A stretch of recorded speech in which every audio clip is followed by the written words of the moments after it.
పిల్లల్లో మానసిక ఆరోగ్యం గురించి ఏ వయసు నుండి జాగ్రత్తలు తీసుకోవాలి తెలుసుకుందాం.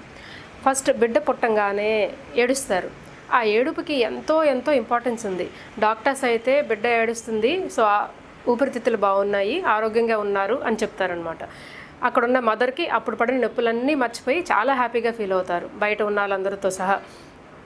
తర్వాత ఎదిగిన కొద్దికి మనం పీడియాట్రిషియన్ దగ్గరికి వెళ్తే ఫస్ట్ అడిగే క్వశ్చన్, అమ్మ పుట్టంగానే పాప ఏడ్చిందా అని. దాని తర్వాత మిగిలిన క్వశ్చన్స్ అన్నీ అడుగుతారు.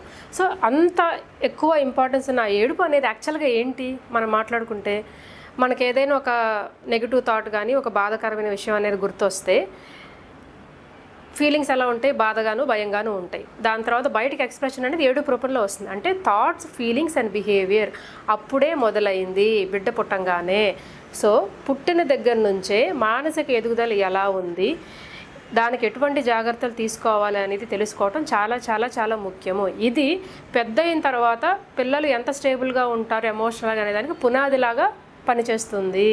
Thank you.